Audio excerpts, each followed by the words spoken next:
안녕하십니까. 김선생의 서울 이야기를 진행하는 강사 김효입니다. 이번 시간에는 저 높은 곳으로 상도동 이런 제목으로 이야기를 드려보도록 하겠습니다. 여러분들 지금 핑크빛으로 표시되어 있는 지역이 바로 이 오늘날 상도동 지역이 되겠습니다. 상도동의 하나의 지리적인 특색으로 보게 되면 서쪽 지역으로는 용마산이 자리를 잡고 있고요.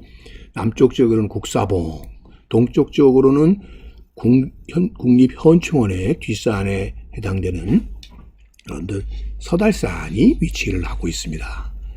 결국 이 주변 지역이 산으로 둘러싸여 있고 북쪽으로는 한강을 마주하고 있어서 결국 높은 산지 사이에 끼어져 있는 동네가 바로 이 상도동이다라는 것을 알 수가 있겠고요. 그러다 보니까 전체적으로 교통이 발달하기 좀 어려운 지역에 위치하고 있었다라고 보시면 되겠습니다. 그래서 일찍이 이 동네는 상두꾼들의 동네라고 이렇게 알려져 있었습니다. 자, 이것은 상두꾼이라는 것은 결국 이 시신을 담은 상여를 매는 사람들을 상두꾼이라고 얘기하고요. 이 주변 지역에 산이 많다 보니까 이런 묘소에 운구를 하는 사람들이 모여 살았었던 동네라고 하는 것이 한자로 일제강점기 때 바뀌면서 상도, 즉 위로 가는 길 이런 의미로 바뀌게 되면서 오늘날의 상도동이 되었다라고 보시면 되겠습니다.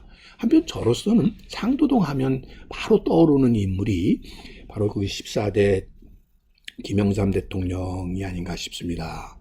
이 시기에 1980년대에 소위 제야 세력으로서 대표되었던 것이 바로 이 상도동계와 동교동계가 있었고, 이를 대표하는 수장들이 결국 약자로는 YS와 DJ였던 것이죠. 자, 그렇게 함으로써 이들에 의해서 결국 이 군부 독재 체제가 끝을 내게 되고 소위 문민정부를 이루어내게 하는데 그 중심에 섰던 분이 바로 이 YS 김영삼 대통령이었기 때문에 늘 상도동 하면 떠오르는 것이 아무래도 이 김영삼 대통령의 이 저택이 있었던 바로 이 상도동이 아닌가 싶습니다. 그런 의미에서 이 상도동 일대라고 하는 것은 상당히 이 주변이 높은 지대를 향하는 곳이다라는 의미로 이렇게 이해를 하시면 되겠습니다. 자, 이 지도에서 한번 확인해 보게 되면 노량진이 있고 시흥 쪽으로 가는 루트상에 길상에 바로 이 상도동이 위치했다는 걸 알 수가 있겠습니다.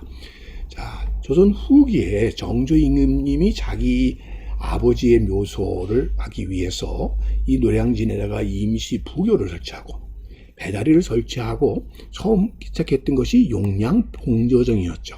자, 이곳에서 점심 휴식을 하시고 난 다음에 시흥 방향을 향해서 출발하게 되었을 때 처음 만났던 고갯길이 바로 이 만양고개가 되었습니다.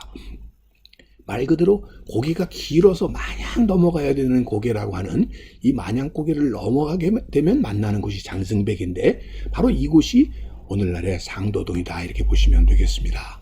자, 1910년대 초반에 만들어진 일제강점기 때의 지도를 보게 되면 이 시기에 이미 상도리라고 하는 지명으로 한자화로 되어서 명칭이 이 행정구역이 나타났다는 걸 알 수가 있겠고요. 여기 보면 성도화리라고 하는 것이 예전에 상도동, 성대꽃의 옛 의미 되겠습니다. 그런 의미에서 이 상도동이라고 하는 명칭 자체가 1914년 전국의 행정구역이 이렇게 개편되었을 때 나타나게 된 명칭이라고 볼 수가 있겠고요.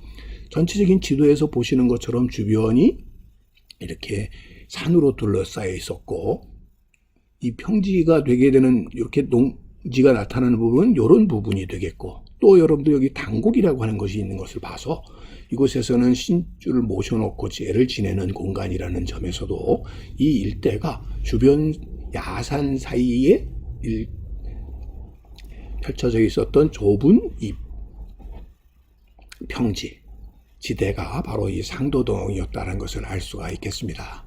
자, 이 지도에서 다시 한번 확인해 보게 되면 이 길이 바로 시흥으로 가는 길이 되겠고요.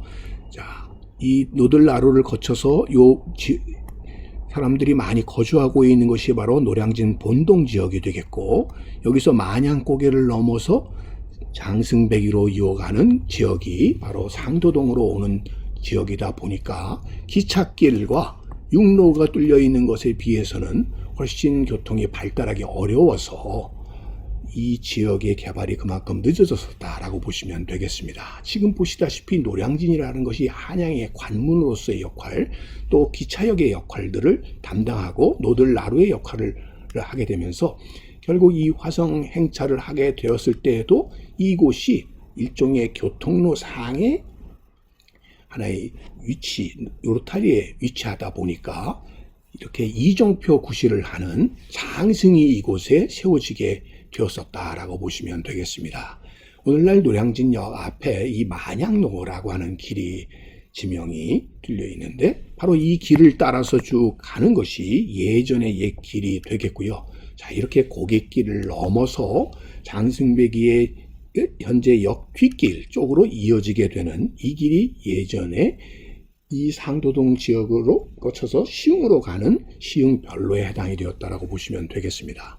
자, 이런 지형적인 이유 때문에 1974년과 2014년 이렇게 40년을 두고 항공사진을 찍은 것을 비교해 봐도 전체적으로 보건소와 장승중학교 교육지원청은 변하지 않았지만 나머지 지역도 큰 변화가 없는, 즉 개발이 전혀 어떤 의미에서 소외되어 있었던 지역이 이 상도동 지역이 아니었나 싶습니다. 그러다 보니까 교통상의 요지의 중심이 되게 되는 노량진 중심으로 이것이 발달해서 구청을 비롯한 많은 행정기관들이 다 이 노량진 일대에 위치할 수밖에 없었던 것이었죠.